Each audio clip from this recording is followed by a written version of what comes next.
Hey, salut les amis, bienvenue dans cette première vidéo, partie 1. J'apprends le frog stand to handstand. Ça a de la gueule quand je le dis quand même. Donc oui, après justement avoir appris le frog stand, là en ce moment j'apprends le handstand. Donc du coup je trouvais que c'était bien d'apprendre en même temps, vu que j'avais déjà euh, le frog stand to handstand en fait, tout simplement. Comme ça moi j'apprends les deux en même temps et puis voilà, c'est une bonne chose. Moi, je conseille pas d'apprendre plus de deux figures pour pouvoir se concentrer au maximum dessus, parce qu'il y a beaucoup d'aspects techniques sur chaque figure. Donc, si on en fait beaucoup, bah, ça peut nous prendre la tête, ça peut faire on peut passer beaucoup de temps. Nos séances peuvent durer très longtemps. Du coup, deux, c'est bien. Et puis aussi, il faut se dire aussi que c'est un plaisir, c'est pas une compétition, on le fait en s'amusant. Euh, Faut essayer de calmer le truc, hein, des fois de se dire je vais apprendre vite, hein. Non, c'est le meilleur moyen de se blesser, ça. Non, on apprend à notre rythme. Ça veut pas dire qu'on doit pas faire les choses, voilà quoi, mais faut pas trop en faire quoi. Moi, au début, quand j'ai commencé le calisthenics, la planche, je vais apprendre le muscle. Non, pas, non, bah ça, tant pis. Enfin voilà, c'était un peu le bordel quoi. Euh, Et c'est vraiment ça qui se passait en tout cas. Et donc voilà, frog stand, two headstand partie 1. Vous allez voir ce que ça donne. Le frog stand, je l'ai plutôt bien. Maintenant, on va travailler sur l'aspect technique, bien sûr, et l'aspect force, parce qu'il va falloir un paquet de force pour pouvoir monter en force, justement, de frogstand à handstand. Donc, on va travailler sur la force des épaules, la force des biceps. Et puis, l'aspect technique, ça va être tout ce qui est frogstand, hein, s'habituer la tête en l'air, ouais, la tête en bas plutôt, commencer à se pencher un peu plus, commencer à retirer une jambe, vous savez. Faire un frog stand sauté. Enfin voilà, il y a plein de choses comme ça qui te permettent de développer la technique et aussi la force en même temps. Donc je vous laisse avec cette vidéo. Ciao. Donc rapidement les amis, avant de commencer la séance, vous allez voir dans cette vidéo comment... vous n'allez pas voir entièrement la séance que je fais, sinon la vidéo va durer 2 heures bien sûr, mais vous allez voir un peu comment se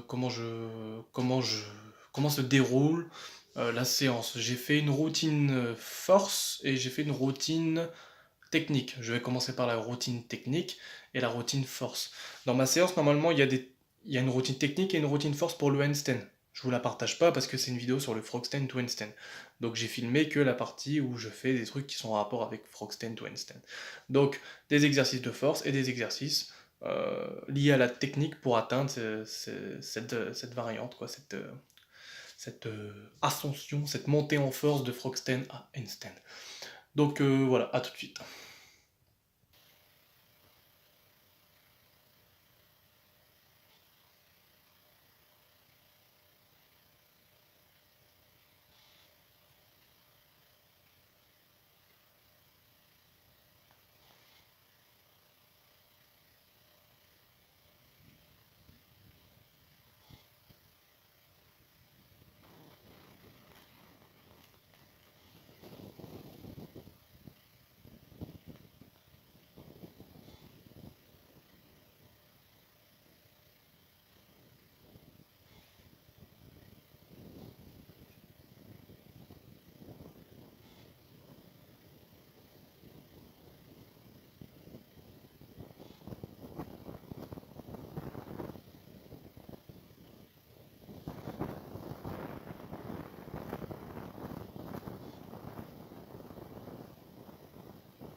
Donc là, la technique, elle était pas bonne, comme vous pouvez le voir. Donc ben, je me suis renseigné tout de suite. Hein.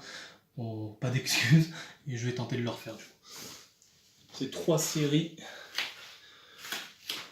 de 4. À mon avis...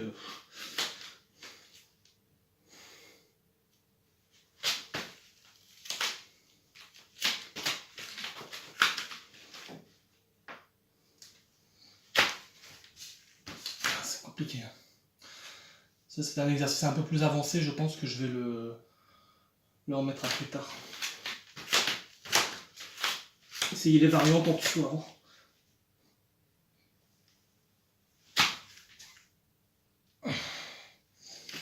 Ouais, compliqué.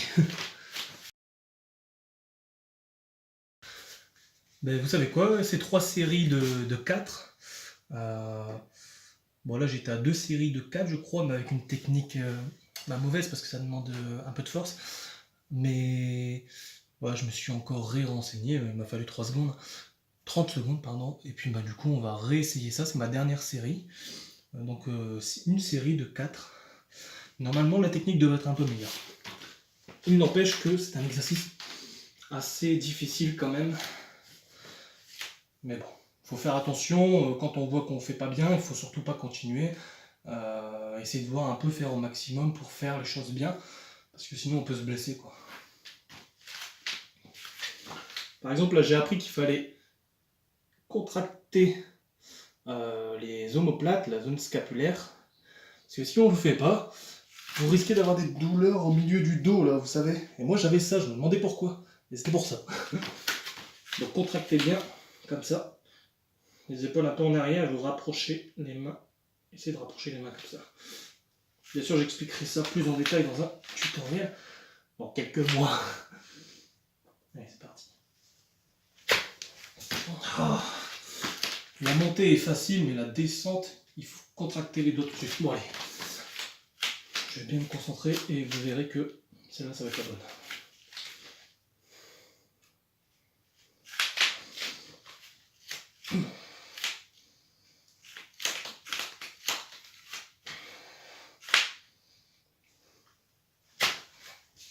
Voilà. Nickel. Il n'y a plus que 2.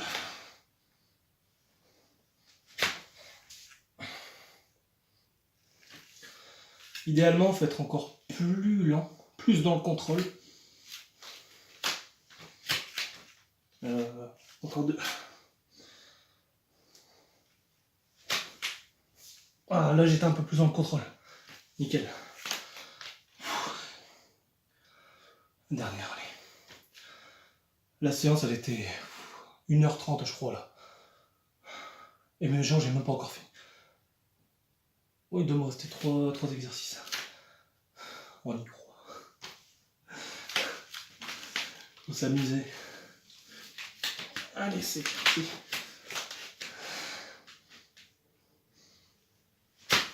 Oh.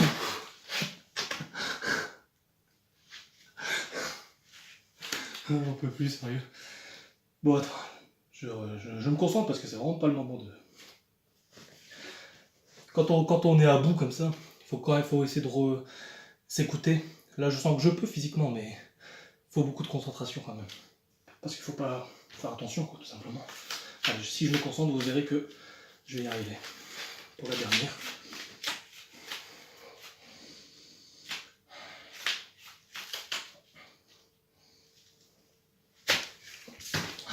Et maintenant.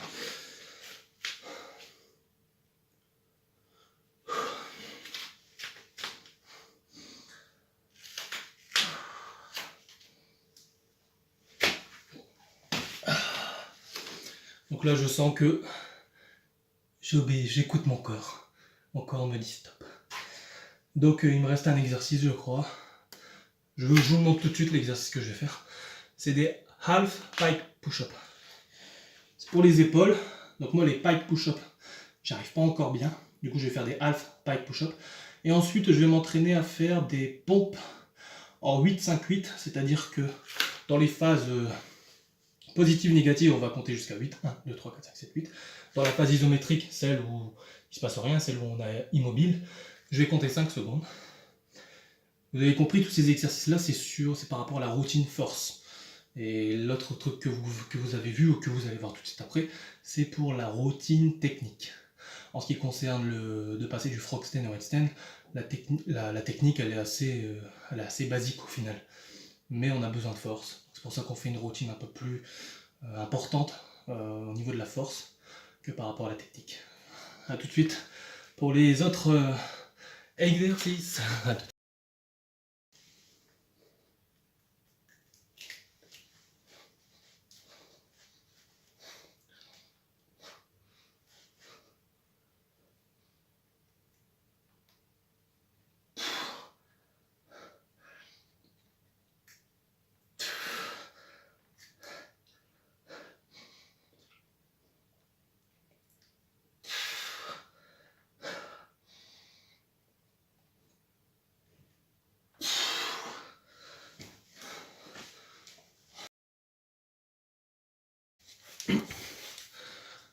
Donc voilà les amis, j'ai terminé les séries de half pike push-up. Donc c'était 4 séries, non 3 séries, pardon, 3 séries de 4. L'objectif c'est d'arriver à 5 séries de peut-être 10, entre 6 et 10, 6 à 10. Voilà, c'est un exercice quand même qui est très compliqué. Bien sûr, après il y a une progression, les half pike push-up, ensuite on passe au pike push-up et ensuite au pike push-up surélevé. Et donc là, je passe aux pompes en 8, 5, 8, comme je vous l'ai expliqué. Je vais juste vous montrer, je vais pas faire les... Donc là, l'objectif, c'est d'atteindre 6 séries de 6, parce qu'on veut juste développer la force, donc on n'a pas besoin de faire de courtes séries, mais de longues répétitions. On a juste besoin de faire de longues séries, si possible, avec des répétitions assez courtes, maximum 6. Là, clairement, je vous dis honnêtement, je vais faire, j'en sais rien. À mon avis, là je suis HS, donc je vais faire attention, parce que vous savez, quand on remonte, quand on est en isométrie comme ça, quand c'est lent, slow motion, il y a il y a pas mal de tension au niveau des coudes. Il faut bien s'écouter. Si on sent qu'on peut pas, on va pas forcer non plus, parce qu'on voilà, pas avoir des blessures, tout ça. Donc il s'agit de s'écouter. Hein. Et puis bah, c'est parti, je vous montre ça. Allez. C'est le dernier exercice, donc là je suis HS. Je vais regarder la séance, ça va durer combien de temps après.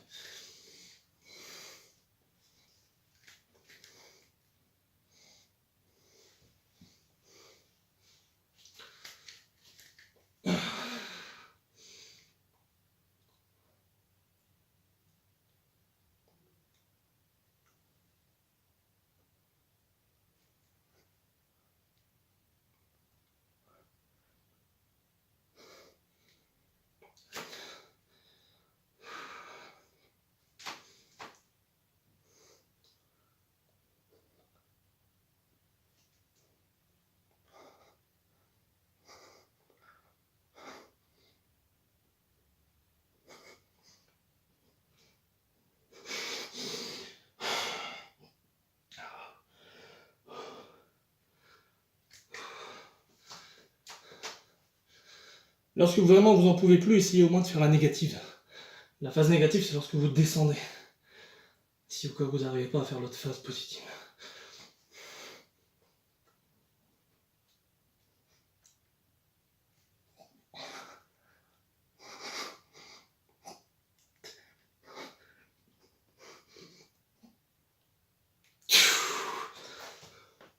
Ok, donc première série. Une série de 3, franchement, je suis content. On va essayer de continuer comme ça au maximum. Sans dépasser 6 séries. A tout de suite.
Donc comme vous l'avez vu, donc là la séance elle vient de se terminer. Donc je disais elle a duré 2 heures, mais je vous ai expliqué pourquoi. Mais avant ça je voulais vous dire, comme vous avez vu, comme vous voyez dans cette vidéo, je laisse les parties imparfaites. Parce que j'estime que pour être, pas parfait, mais pour progresser dans la vie, il faut faire des actions imparfaites, mais qui sont inspirantes, qui correspondent à qui on veut devenir, qui correspondent à nos valeurs. Et dans ce cas, c'est des actions inspirantes, imparfaites. Parce qu'automatiquement, on commence un nouveau sport, on progresse, on apprend. C'est pas possible que ce soit euh, parfait, même si j'aime pas le mot là, mais que ce soit une position correcte dès le début. Automatiquement, on fait des mauvaises choses, on a des douleurs, on se renseigne, tout ça. Donc c'est ce qui s'est passé dans cette vidéo, et pourquoi je le laisse, c'est parce que justement c'est l'objectif de cette chaîne, c'est que pour que les gens puissent voir, et pour que je puisse voir aussi, me rappeler dans les moments difficiles, tout simplement, au fil des mois, que, que c'est pas facile, mais qu'on démarre tous de zéro finalement dans ce sport, et que finalement, euh, si on passe juste à l'action, on ne peut que progresser. Et c'est ça que je veux partager avec cette vidéo-là en particulier, où je montre vraiment à quel point ma technique n'est pas bonne sur certaines choses, mais que du coup, je le vois dans ma vidéo qu'elle est pas bonne, et du coup, je ne cherche pas, je me dis pas j'arrête la vidéo, je me renseigne, j'essaye de rectifier tout de suite le truc. Ça marche pas, je continue à le faire parce que c'est important pour moi. Et c'est important pour moi que je vous montre ça. Parce que si j'enseigne ce que je pratique pas moi-même, ça n'a aucun sens. Dans ces moments-là, je pense à moi, je pense à mon fils, je pense à ma chérie, tout ça. Aux gens que j'aime, aux gens, voilà quoi. Et à moi-même. Je suis pas égoïste, mais c'est important de l'être parfois un peu parce que faut d'abord faire les choses pour soi-même pour pouvoir ensuite donner aux autres, pour pouvoir ensuite les faire pour les autres. Si vous n'avez pas d'amour pour vous-même, vous pouvez pas en donner aux autres, tout comme si vous n'avez pas d'argent, vous pouvez pas en donner aux autres. Donc voilà, cette séance, elle a duré 2 heures tout simplement parce que, comme je vous le disais, j'étais dans l'imperfection, tout simplement, c'est-à-dire, regardez mon programme. Moi, je suis quelqu'un de très organisé, j'adore l'organisation. Voilà, je suis très organisé, tout est beau, tout est propre. Et tout ça, ça dure 2 heures. Normalement, non, parce que là, c'est ma première séance où je fais une routine spéciale handstand et spéciale frog to handstand. Vous imaginez si je faisais plus de figures encore? Moi, je propose 2 figures. Parce que si on en fait 3-4, ça me paraît compliqué. Donc il y a une routine force dedans, il y a une routine technique. Et tout ça, normalement, moi j'estime que là, ça prendra la prochaine fois 1 heure. Et pas 1h30. C'est parce que là, ma technique, elle était pas bonne. Des fois, je faisais mal l'exercice. Je devais filmer aussi. Donc non, normalement, elle aurait duré 1 heure, je pense. Donc ça va 1 heure en fait. Mais franchement, je suis fier. Et puis, voilà. Mesurez vos progrès, c'est ce qui me vient. Mesurez vos progrès, parce que sinon, vous ne pourrez pas voir que vous progressez.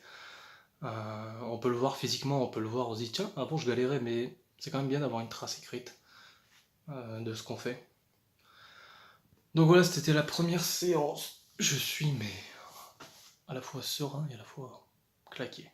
C'était la première séance, j'espère que vous avez retrouvé de la valeur là-dedans. De toute façon, je vous laisse avec une autre vidéo, parce que je l'avais déjà fait à l'avance, la vidéo de fin où je vous dis au revoir. Donc avec un t-shirt orange, il me semble. Et voilà, j'espère que vous aurez trouvé de la valeur dans cette vidéo. Et puis un jour, je l'aurai, et je regarderai cette vidéo là même que je fais en me disant, je peux tout faire en fait. Si on a de la rigueur, de la persévérance, du courage, de la discipline, un pourquoi fort, on peut tout faire. Donc c'est ce que je souhaite transmettre à travers ces vidéos. Ça me tient vraiment au cœur. Et puis j'espère que ça aidera au moins une personne. Ciao. Donc voilà les amis, j'espère que ça vous a plu cette vidéo sur j'apprends le Frogstand to Handstand partie 1. Si vous avez retrouvé un peu d'inspiration, un peu de valeur, si cette vidéo vous a plu, tout simplement vous a aidé un tout petit peu, même qu'une personne, ça serait génial, n'hésitez pas à la partager. Abonnez-vous si ce n'est pas déjà fait pour recevoir les prochaines vidéos gratuitement. Et puis d'ici là, je vous dis à très bientôt. N'oubliez pas qu'on progresse ensemble. N'hésitez pas à commenter pour pouvoir partager votre expérience par rapport à ça. Donner des conseils aux gens qui ont besoin d'aide, si au cas où je ne l'ai pas fait avant. Voilà, apportez votre aide. Ça n'a pas de prix tout ça, ok? À la prochaine, ciao.